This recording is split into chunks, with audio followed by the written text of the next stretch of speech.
Hello बच्चों, good morning सभी को। क्या हाल चाल आप सभी का। उम्मीद करेंगे आप सभी बहुत मस्त होंगे और आप सभी लोग बहुत अच्छे तरीके से पढ़ाई कर रहे होंगे।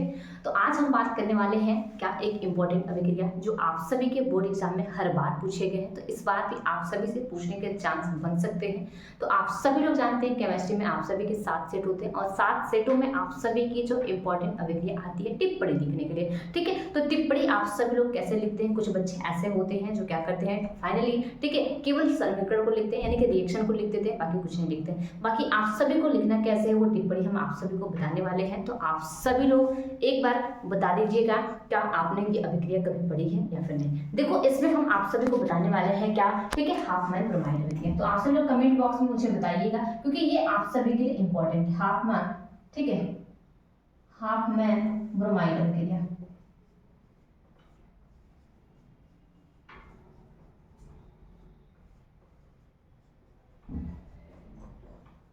ठीक है, ये अभिक्रिया देखो आप सभी से हर बार पूछे गए हैं और सेटों में हर बार देखो आप सभी के अंतर्गत के, ऐसा नहीं कि एक सेट में जो पूछ दी अभिक्रिया वो दूसरे सेट में पूछेगा, ऐसा बिल्कुल भी नहीं होता। हर सेट में आपके क्वेश्चन बदल बदल के इधर उधर पूछ लिए जाते हैं। तो इसलिए आप सभी को हर सेट के लिए तैयार रहना है। आपके हाथ में कौन सा सेट मिलेगा ये आपको नहीं पता है, ठीक है। इसलिए पूरी अभिक्रिया को आप बेहतरीन तरीके से याद रखिएगा, पढ़िएगा। टिप्पणी कैसे लिखना है ये भी हम आप सभी को अभी बताने वाले हैं। देखो टिप्पणी में करना क्या होगा, जैसे कि आपने हेडिंग लगा लिया, ठीक है, हेडिंग लगाने के बाद इसमें क्या क्या होता है, कैसे ये चीजें प्राप्त होती हैं और साथ में आपको क्या करना होता है, रिएक्शन लिखना होता है। रिएक्शन लिखना ही नहीं होता है, रिएक्शन के नीचे जो आपने रिएक्टेंट और प्रोडक्ट बनाया है और यूज किया है उसका भी नाम लिखना होता है, ठीक है। तो इसमें होता क्या है, कहा जाता है क्या कि जब एमाइड की क्रिया, क्या ये जो हाफमैन ब्रोमाइड अभिक्रिया है, तो जब एमाइड की क्रिया किसे ब्रोमीन तथा आपका प्रबल क्षार के साथ कराई जाती है। किसके साथ, तो ब्रोमीन और प्रबल क्षार जैसे कि आपका क्या हो गया, KOH हो गया, तो उसके साथ जब क्रिया कराई जाती है तो आपका क्या बनता है, तो मेथिल एमीन, यानी कि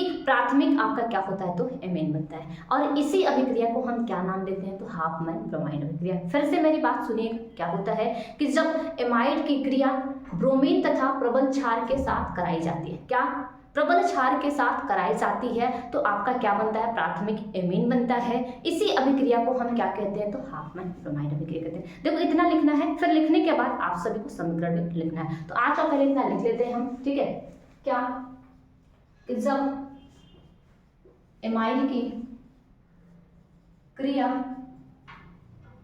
ब्रोमीन तथा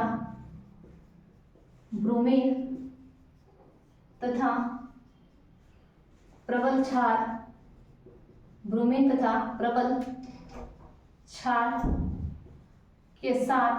कराई जाती है, प्रबल क्षार के साथ कराई जाती है तो प्राथमिक एमीन बनता है, तो इस अभिक्रिया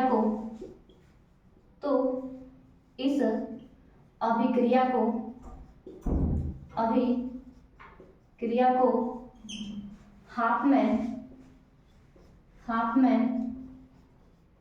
देखो कहीं कहीं हाफमैन भी, कहीं कहीं हाफमान भी लिखा होता है, हाफमैन ब्रोमाइड अभिक्रिया कहते हैं,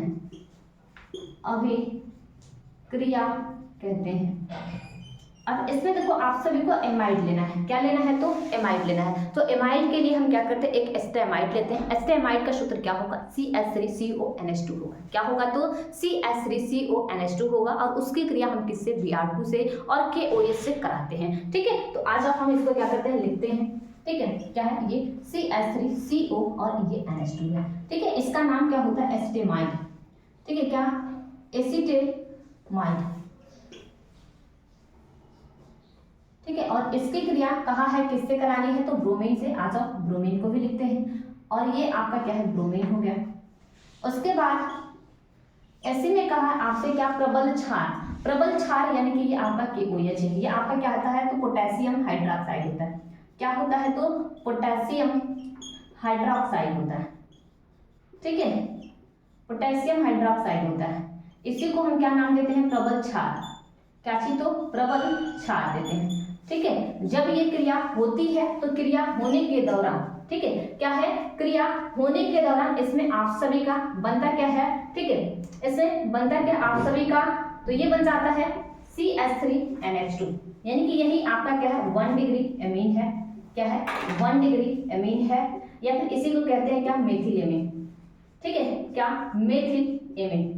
देखो ऑर्गेनिक में बातें ये होती है आप सभी का क्या कि आप सभी के मेन प्रोडक्ट लिखना जरूरी होता है, क्या मेन प्रोडक्ट लिखना जरूरी होता है, बाकी और भी चीजें जैसे हैं तो आप सभी के और भी चीजें इसमें देखो अभी बचे हुए हैं, क्या ये Br2 बचा है, साथ साथ आपका CO बचा है, KOH बचा है, ये सभी चीजें आपकी क्या है तो बची हुई है। तो मेन प्रोडक्ट के अलावा और भी आप सभी का बनता क्या है, ठीक है, मेन प्रोडक्ट के अलावा और आप सभी का क्या बनता है यहाँ से, तो ये बनता है K2CO3, उसके साथ साथ आपका KBr बनता है और क्या बनता है जल बनता है। बाकी अब ये चीजें रही आप सभी की कि इसको संतुलित कैसे करोगे, तो संतुलित करने के लिए आपको अब इधर भी संख्या बढ़ानी पड़ेगी और इधर की भी संख्या देखनी पड़ेगी, दोनों तरफ की संख्या आप सभी बैलेंस करेंगे। लेकिन मैं आप सभी को बता दूं कि ऑर्गेनिक आपसे, ठीक है, मेन प्रोडक्ट मांगता है ना कि संतुलित समीकरण मांगता है, ठीक है। तो आप इस समीकरण को संतुलित करना चाहें तो करें, नहीं करें तो कोई दिक्कत की बात नहीं है, और आप सभी इसके लिए परेशान ना होइएगा कि हमारा समीकरण ये गलत है,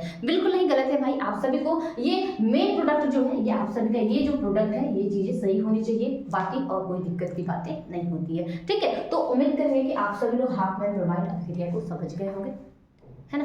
तो चलो फिर ये आज की अभिक्रिया में बस हम इतना ही रखेंगे, फिर मिलेंगे आप सभी से नेक्स्ट क्लास में नेक्स्ट टॉपिक के साथ, ठीक है। सभी को थैंक यू सो मच।